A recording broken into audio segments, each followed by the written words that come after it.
Hollywood silver screen presenting डियोस।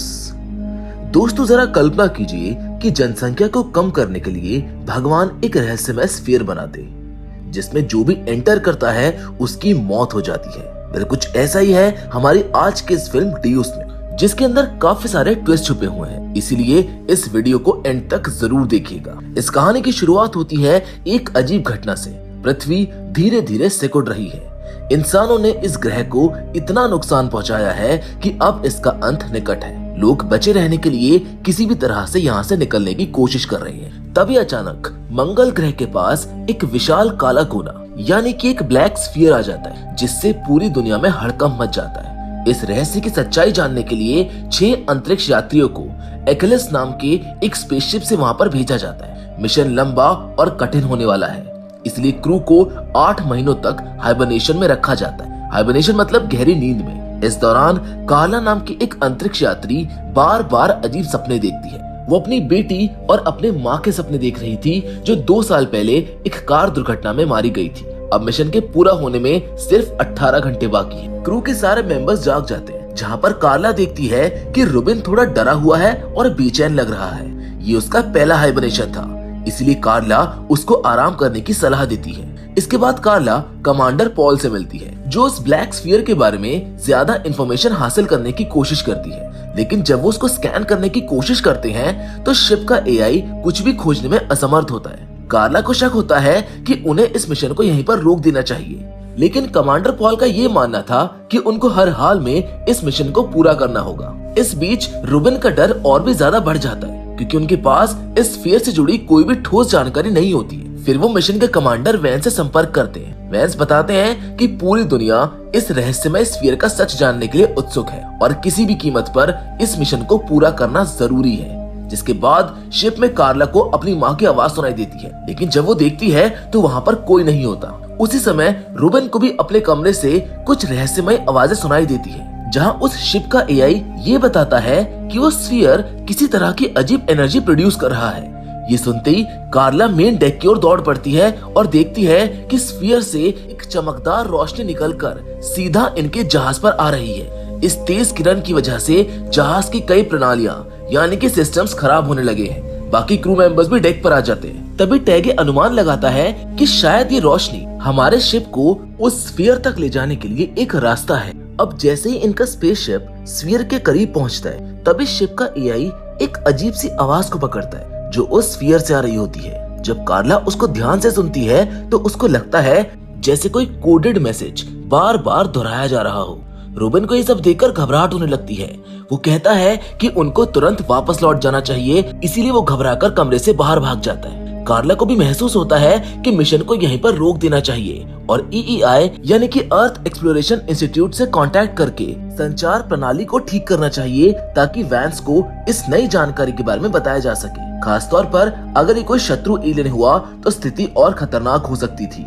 लेकिन commander Paul किसी भी हाल में आगे बढ़ने का फैसला करते हैं। इसके बाद टीम रुबिन को देखने जाती है और उसको जहाज के गलियारे में अकेले रोते हुए पाती है। वो अब भी डरा हुआ होता है, जो कहता है कि ये रोशनी भगवान के न्याय दिवस यानी कि जजमेंट डे की निशानी है। उसका दावा है कि उसको ये सब उन रहस्यमय आवाजों ने बताया है, जो लगातार उसके कानों में गूंज रही है। रुबिन एक बार फिर मिशन को रोकने की गुहार लगाता है और वहाँ से चला जाता है। अब इस चीज पर इनकी पूरी टीम चर्चा करती है।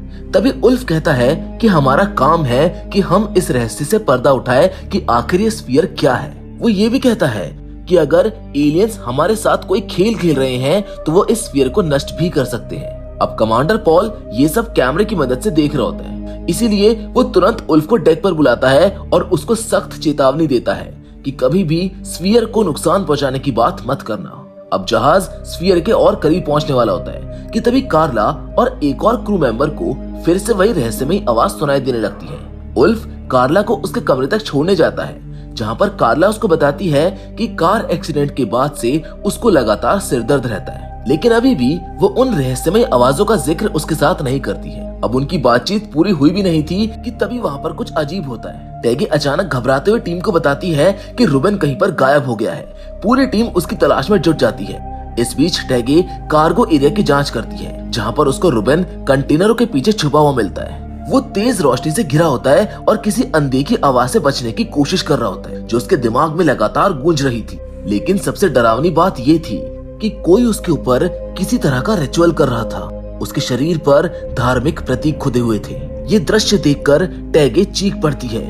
अब उसकी चीख सुनकर कार्ला और उल्फ उसकी तरफ भागते हैं, लेकिन जब कार्ला वहां पर पहुंचती है तो बहुत देर हो चुकी होती है।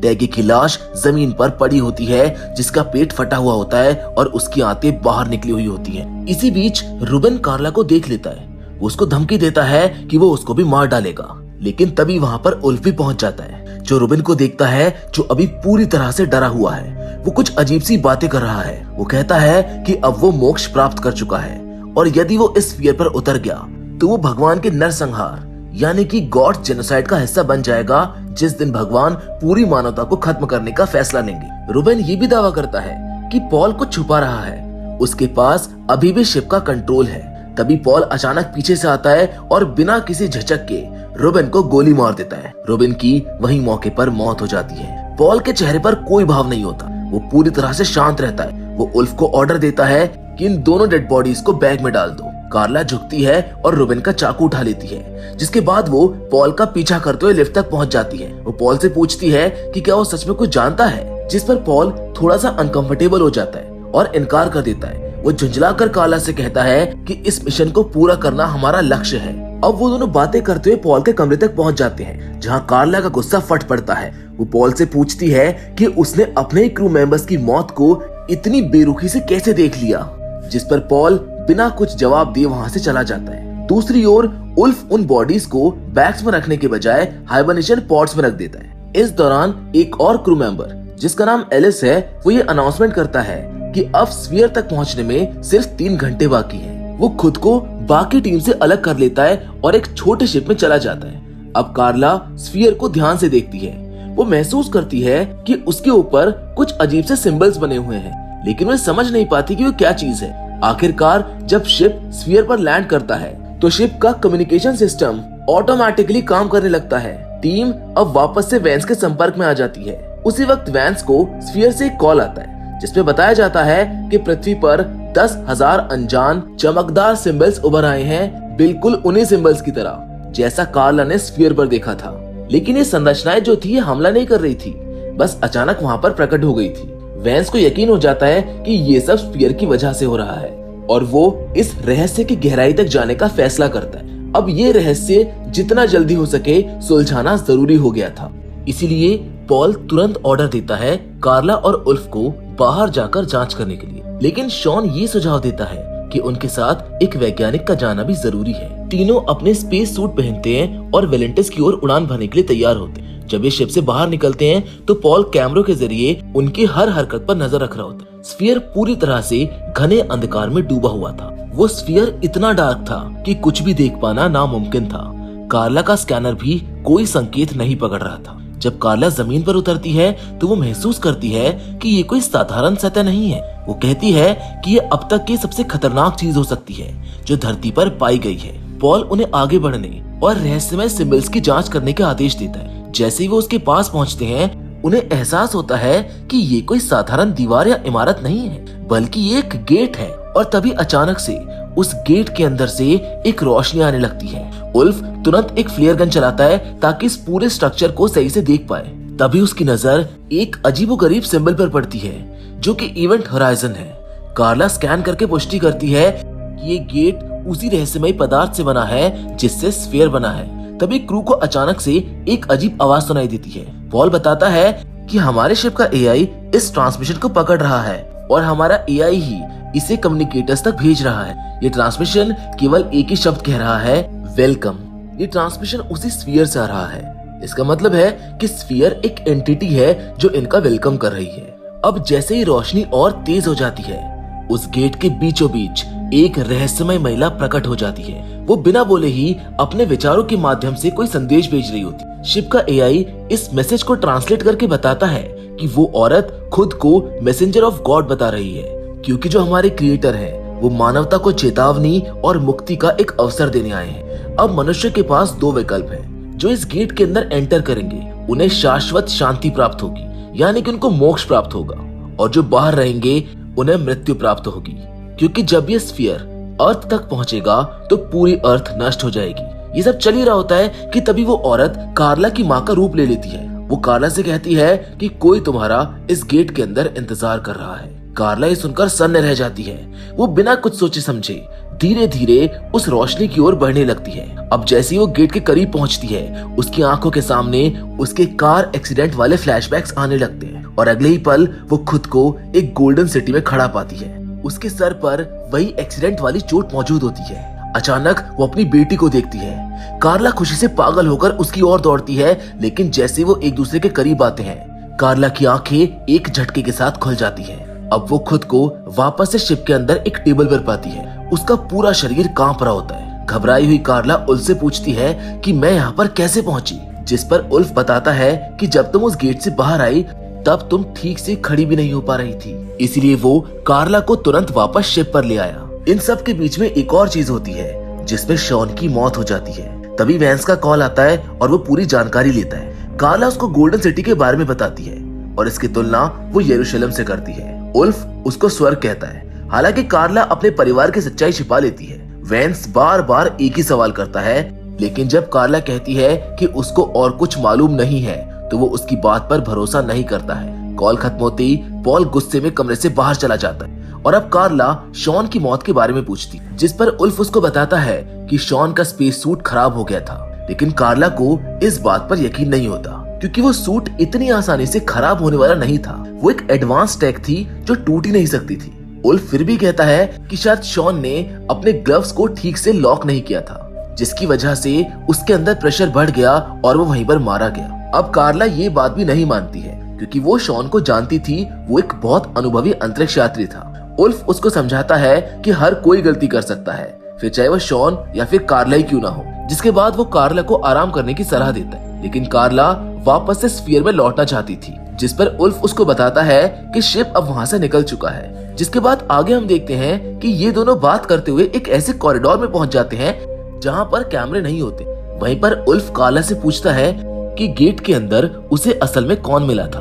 कार्ला अब उसको अपने परिवार के बारे में बताती है। वो ये भी कहती है कि उसे वैंस और पॉल के ऊपर भरोसा नहीं है, क्योंकि वो कुछ छुपा रहे हैं। जिसके बाद उल्फ मेन डेक पर लौट जाता है। वहीं पर पॉल उससे पूछता है कि जब कैमरे काम नहीं कर रहे थे तब कार्ला ने उससे क्या कहा। उल्फ उसको बताता है कि उसने मुझको कुछ नहीं बताया, जिस पर पॉल को संदेह हो जाता है और वो उल्फ को चेतावनी देता है कि वो उसके आदेशों का पालन करे। अब इनका शिप उस स्फीयर के ऑर्बिट से पूरी तरह से बाहर निकल चुका था। शिप का एआई अनाउंसमेंट करता है कि 1 घंटे में इन सभी को हाइबरनेशन के लिए तैयार होना होगा। लेकिन कार्ला का इरादा कुछ और ही था। वो रुबन का चाकू उठाती है और अपने पॉड से बाहर निकलती है। फिर वो शॉन के शव और उसके स्पेस सूट की जांच करती है, जिसके बाद कार्ला चाकू की मदद से पॉल के कमरे का लॉक तोड़ देती है और वहाँ पर वो कुछ सुराग खोजने लगती है। तभी पॉल उसको सिक्योरिटी कैमरे में देख लेता है। वो उल्फ को उसे रोकने के लिए भेजता है। फाइलों के अंदर कार्ला को एक बंदूक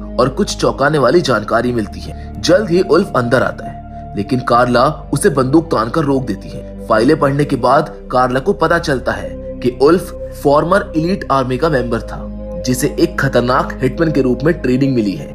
उल्फ सफाई देता है कि वो ये सब पीछे छोड़ चुका है और उसे स्फीयर के बारे में कुछ नहीं पता है।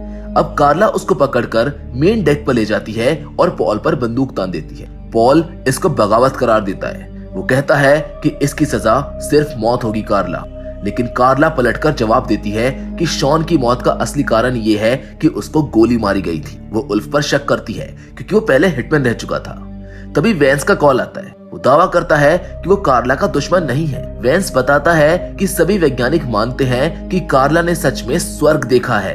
वो उसको एक वीडियो दिखाता है जिसमें पूरी दुनिया के लोग सड़कों पर जमा हो रहे हैं। अब हर कोई पृथ्वी को छोड़ने को बेताब है, क्योंकि उन्होंने उस स्फीयर की फुटेज देख ली है। कार्ला ये देखकर हैरान रह जाती है। उधर पॉल इस मौके का फायदा उठाकर कार्ला के ऊपर हमला कर देता है। दोनों के बीच लड़ाई होती है और एंड में कार्ला उसको धक्का देकर गोली मार देती है, जिससे पॉल की भी वहीं पर मौत हो जाती है। लेकिन इस लड़ाई के दौरान कार्ला खुद भी घायल हो गई थी। अब जैसे ही वैंस का कॉल कटता है, कार्ला अपनी बंदूक को उल्फ की तरफ तान देती है।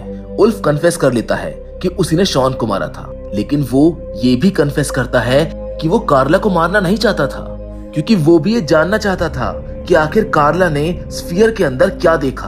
अब कार्ला को उल्फ की बातों पर भरोसा करना ही पड़ता है, जिसके बाद उल्फ उसको मेडिकल बे में ले जाता है और उसके जख्मों की जांच करता है। कार्ला वापस से स्फीयर में जाना चाहती, लेकिन वेंस ने शिप के एआई को अपने कंट्रोल में ले लिया था। मतलब अब शिप को वेंस कंट्रोल कर रहा था, जिस पर उल्फ उसको बताता है कि उसके पास इस एआई को ओवरराइड करने का एक तरीका है, लेकिन इसके लिए इन्हें एक्लीस के मेन हिस्से को पीछे छोड़ना होगा, क्योंकि वो बहुत बड़ा है, उसको मैनुअली कंट्रोल नहीं किया जा सकता है, जिसका नुकसान ये होगा कि ये लोग मेन प्रपल्शन को खो देंगे और इस वजह से इन्हें वापस अर्थ पर लौटने में 5 साल ज्यादा समय लगेगा।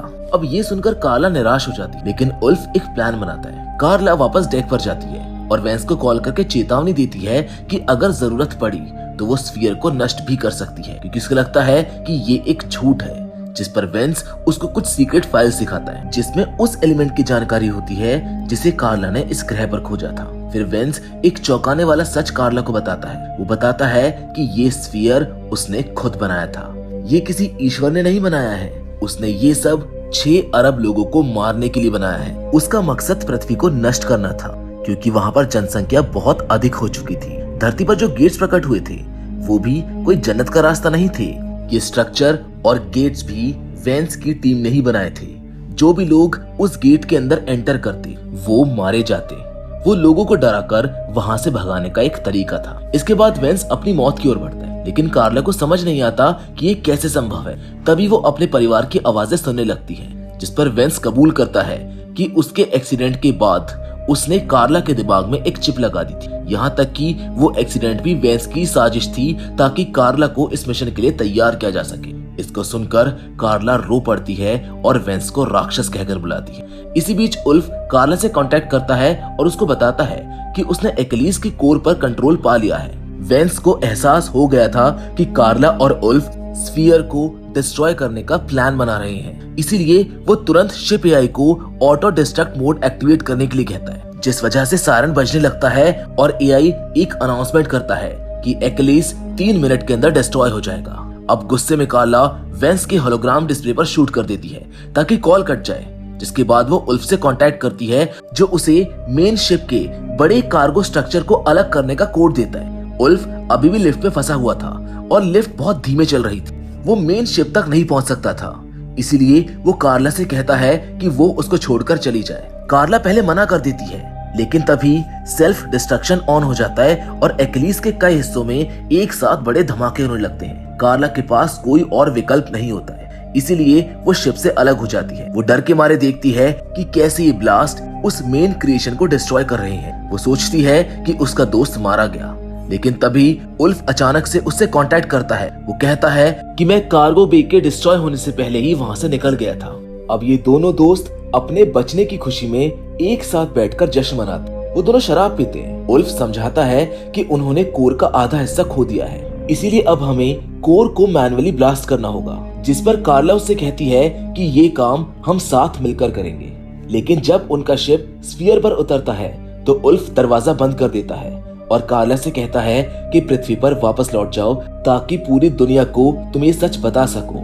कार्ला दुखी मन के साथ शिप में वापस बैठ जाती है और उल्फ को एक आखिरी अलविदा कहती है। उल्फ तब तक इंतजार करता है जब तक कार्ला का शिप सुरक्षित दूरी पर नहीं पहुंच जाता, जिसके बाद वो कोर को ब्लास्ट करके स्फीयर को हमेशा के लिए नष्ट कर देता है। कार्ला पृथ्वी की ओर निकल जाती है, जहाँ पर शिप का एआई उसको बताता है कि उसका ये सफर 7 साल लंबा होगा। कार्ला दुखी मन और एक नई उम्मीद के साथ अपने हाइबरनेशन पॉड में चली जाती है, जिसके साथ ये फिल्म यहीं पर खत्म हो जाती है। तो दोस्तों, मैं उम्मीद करता हूँ कि ये बेहतरीन साइंस फिक्शन कहानी आपको पसंद आई हो। बाकी फिलहाल आज के इस वीडियो में बस इतना ही, लेकिन हम फिर से जरूर मिलें, और वो भी एक और नई इंटरेस्टिंग कहानी के साथ। पर हमेशा की तरह तब तक के लिए धन्यवाद।